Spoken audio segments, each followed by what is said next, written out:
My dad bought a 1936 Terraplane, and that's a car. And then the Hudson Company took them over, I don't know when, but so that's the same year I was born. And I remember when we would drive. One time we were driving over the south end going towards Logan, and it was raining, and we got part way up the hill, and it stopped right there. And Dad says, well, that means the spark plugs got wet from all of the rain.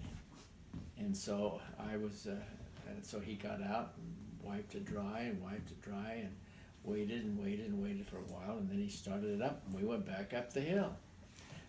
And then we were coming home from, gosh, I don't know where we were coming home from, but I was probably in high school. But anyway, we were coming home in the Terraplane, and well, before that, I remember going down to Idaho Falls, and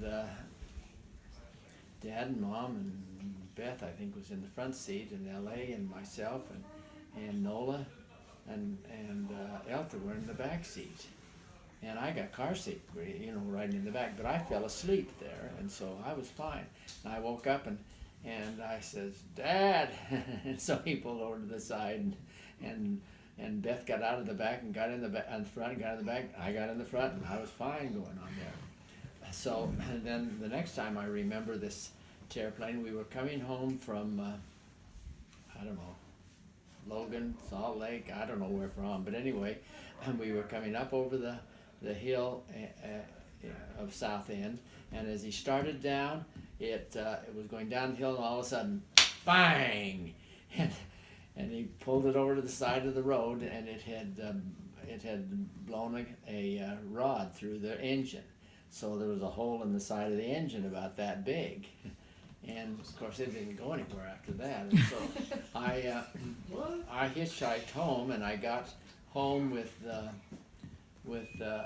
mail truck.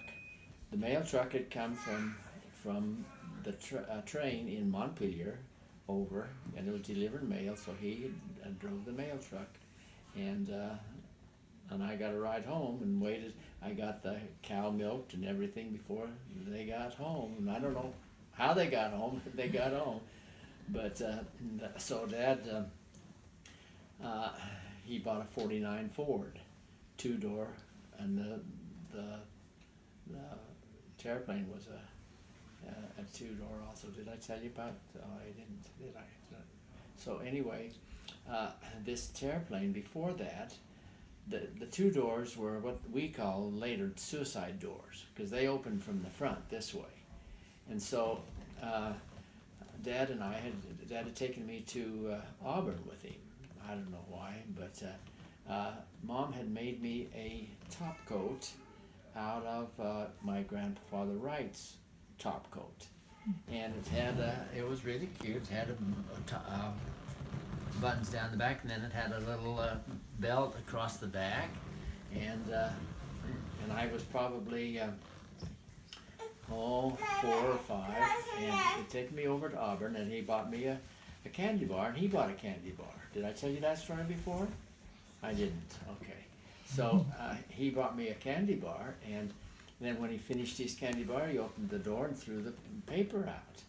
And so when I finished my candy bar, I opened the door and threw me out, because the door went back and I went out, and Dad grabbed my coat and got that belt on the back and ripped it off as I went out the door. And it was a gravel road from Auburn to Lincoln. I don't know, he was probably going 30 miles an hour or something. And so he stopped very quickly and ran back there, and I was crying on the side of the road in the gravel. And he started to laugh, and I said, "What are you laughing for? I hurt." And I was scared. And he says, "I'm laughing because you're alive." But it was scary to go flying out that door and landing on the ground. So that Terraplane, when it threw the rod, it came back.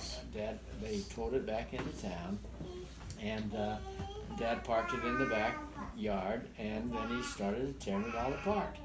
And he took it completely all apart and made a wagon out of the frame. So he took everything. I don't know what he did with it all, but he made a wagon out of that terraplane, out of the frame of it. 'Cause it had 4 wheels, and they welded a tongue on it. And used that terraplane for another 20 years, I guess. But you don't hear or see of a terraplane anymore, but because the Hudson's bought it, they didn't make it anymore. But it was good for us.